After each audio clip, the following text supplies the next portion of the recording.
Karena ternyata banyak orang yang berpuasa atau sholat, namun perilakunya tidak mencerminkan sebagai orang yang bertakwa.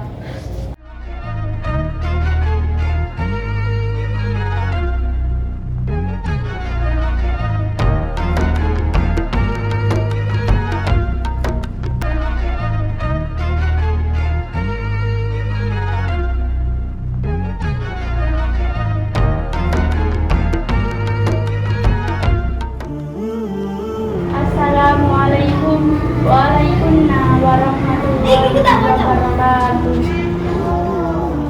Alhamdulillahilladzi akramal muttaqin bi jannati wa hurin. Wassalatu wassalamu ala Rasulillah nabiyina Muhammadin wa ala alihi wa ashabihi wa man tabi'ahum bi ihsanin ila yaumil qiyamah. Amma ba'du.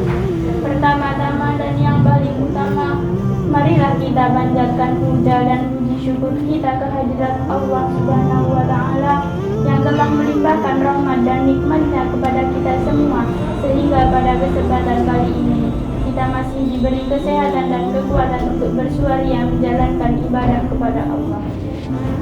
Kedua kalinya salawat serta salam semoga tetap tercurah limpahkan kepada junjungan kita Nabi Agung Muhammad Sallallahu Alaihi Wasallam. Diaulah Nabi yang kita cintai dan kita rindukan, Nabi yang kita nanti-nantikan syafaatnya di yaumul akhir kelak. Semoga kita tergolong umatnya dan mendapatkan syafaatnya. Amin. Sebagaimana disebutkan dalam surat Al-Baqarah ayat 183 yang berbunyi, Ya ayyuhalladzina amanu kutiba alaikumus syiyamu kama kutiba alal ladzina min qablikum la'allakum tattaqun. Di sini dijelaskan bahwa kewajiban berpuasa adalah bukan hal yang baru, karena Allah telah mewajibkan kepada umat terdahulu sesuai dengan syariat yang berlaku bagi mereka. Menurut Sayyid Tantawi dalam tafsirnya, faedah Allah menginformasikan hal itu adalah agar umat ini bisa lebih sempurna menjalankan kewajiban puasa dibandingkan apa yang dikerjakan oleh umat-umat terdahulu. Di dalam ayat ini juga dijelaskan tujuan dari pelaksanaan puasa, yaitu untuk mencapai ketakwaan. Kata takwa berasal dari kata wakoyaki dan mikoya yang artinya memelihara. Orang yang bertakwa artinya orang yang mau menjaga atau memelihara dirinya dari api neraka dengan selalu menjalankan perintah Rabb-Nya dan menjauhi segala larangan-larangan. Sebagaimana firman Allah dalam surat At-Tahrim ayat 6 yang berbunyi, Ya ayyuhalladzina amanu anfusakum wa ahlikum naraw waquduhan nas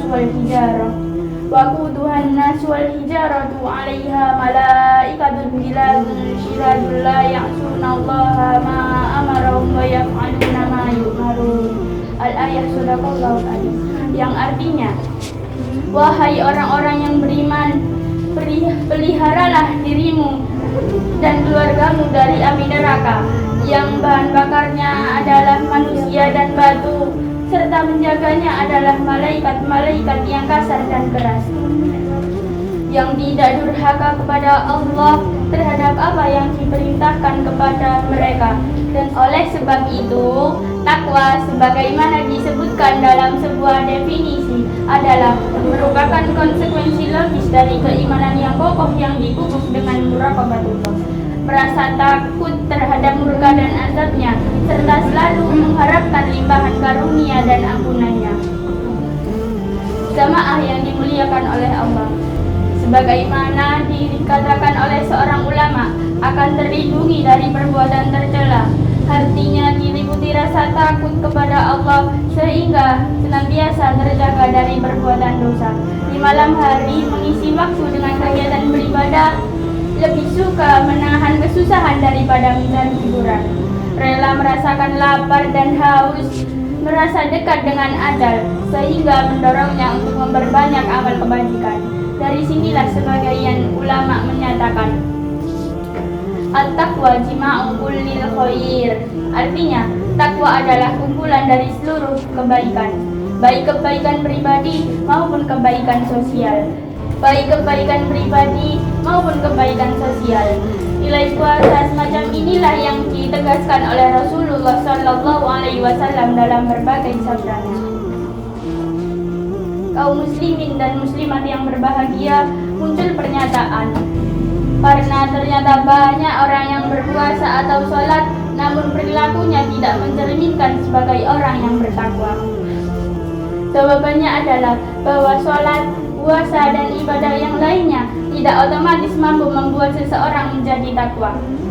Walaupun hal tersebut menjadi sarana yang wajib dilakukan, jika dalam pelaksanaan ibadah tersebut hanya sekedar ritual, tidak dilandasi rasa cinta kepada Allah, ketundukan kepada Allah, dan muraqabatullah. Dengan adanya muraqabatullah akan lahir al-haya atau rasa malu.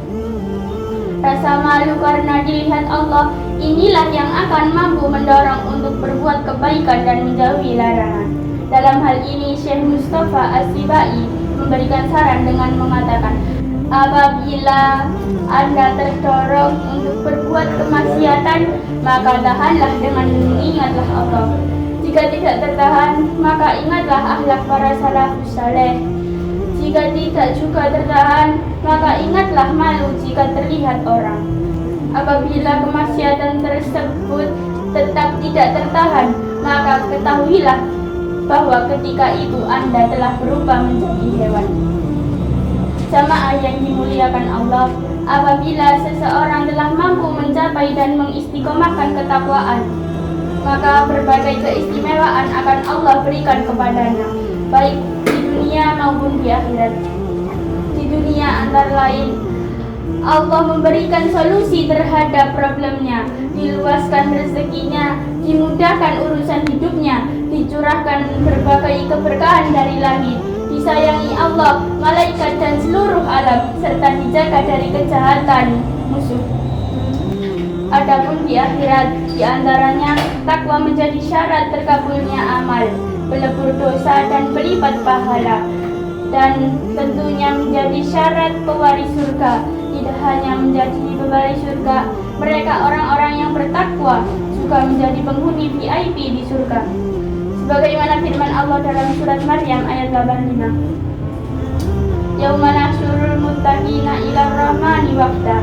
Artinya, ingatlah pada hari ketika kami mengumpulkan orang-orang yang bertakwa kepada Allah yang Maha Pengasih, bagaikan kafilah yang terhormat.